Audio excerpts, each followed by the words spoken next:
जय हिंद दोस्तों। आप सभी का स्वागत है हमारे यूट्यूब चैनल एजुकेशन अड्डा विद बीके सर में। आज हम लोग देखेंगे एक प्रावधान के बारे में, जो कि आप लोग देख पा रहे होंगे कि प्रावधान कौन सा है। प्रावधान है 69वां संविधान संशोधन अधिनियम 1991। इसको हम लोग अभी चर्चा में क्यों कर रहे हैं, इसके पीछे कारण बता देते हैं। क्योंकि अभी जो है दिल्ली में जो है चुनाव हुआ है, तो ये उस दिल्ली से ही विशेष, दिल्ली के लिए विशेष प्रावधान है, उसी से संबंधित जो है ये संविधान संशोधन करके उसको ऐड किया गया था। तो इसीलिए हम लोग आज इसको चर्चा में कर रहे हैं।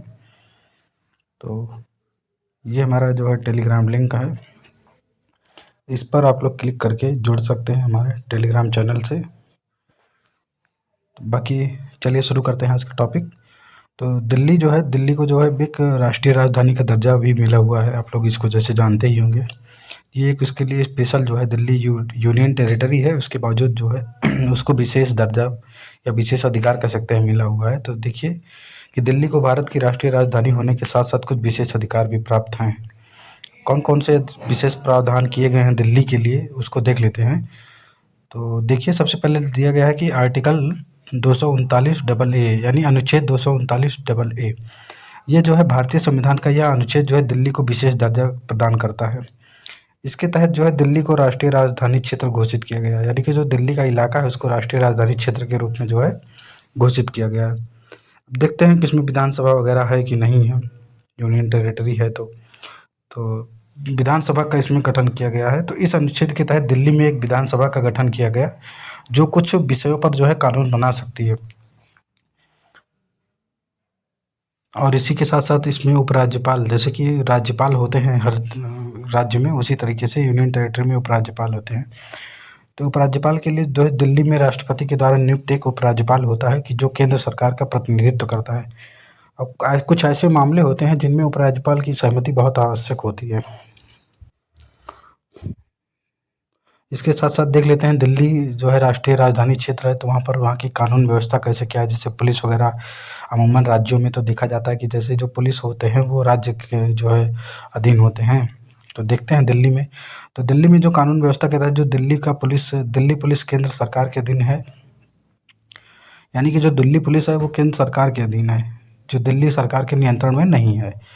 फिर वहाँ पर जो भूमि संबंधित होते हैं वो मुद्दे कौन देखता है, तो दिल्ली विकास प्राधिकरण है, जिसको डीडीए कहा जाता है, उसको दिल्ली की भूमि का प्रबंधन करता है, और यह भी केंद्र सरकार के अधीन। यानी कि राष्ट्रीय राजधानी क्षेत्र होने के नाते जो है दिल्ली का जो पुलिस का मामला हो गया, यानी कानून व्यवस्था से संबंधित मामले हो गए, भूमि से संबंधित मामले हो गए, ये सब जो है केंद्र सरकार के अधीन होता है। और इसी विशेष प्रावधानों के कारण जो है दिल्ली की स्थिति अन्य केंद्र शासित प्रदेशों से अलग है, क्योंकि अन्य जगहों पर ऐसा नहीं है। यहाँ चुनी हुई सरकार और केंद्र सरकार के बीच में जो है शक्तियों का बंटवारा होता है।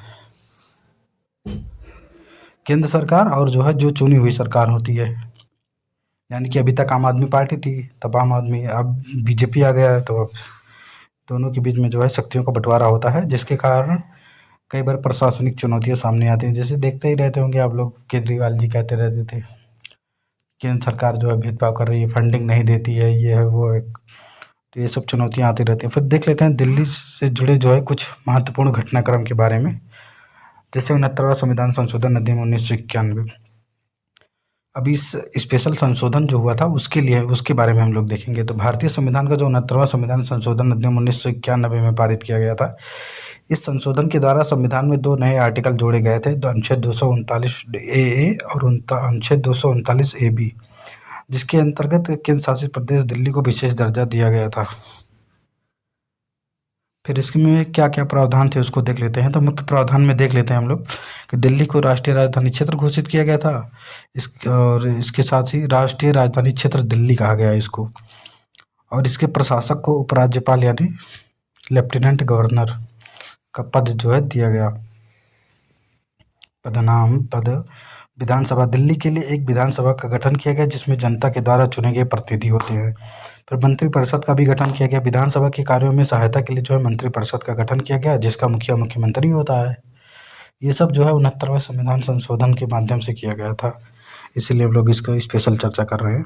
तो इसमें उपराज्यपाल की भूमिका, उपराज्यपाल जो है को दिल्ली का संवैधानिक प्रमुख बनाया गया। जैसे राज्य का संवैधानिक प्रमुख कौन होता है, राज्यपाल होता है, वैसे दिल्ली का जो है उपराज्यपाल होता है।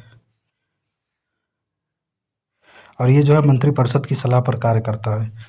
कानून बनाने की शक्तियों में देख लेते हैं कि दिल्ली विधानसभा को कुछ यही विषयों पर कानून बनाने की शक्ति है, बाकी शेष पर जो है केंद्र सरकार के पास जो है अधिकार है कानून बनाने की शक्ति।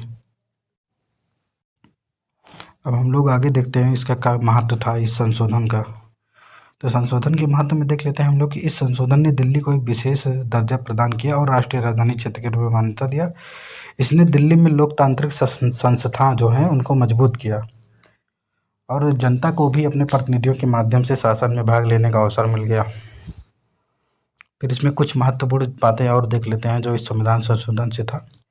तो इस संशोधन के द्वारा जो है दिल्ली में विधानसभा और मंत्रिपरिषद का गठन किया गया, जिससे दिल्ली के प्रशासन में जनता की भी भागीदारी सुनिश्चित हो सकी।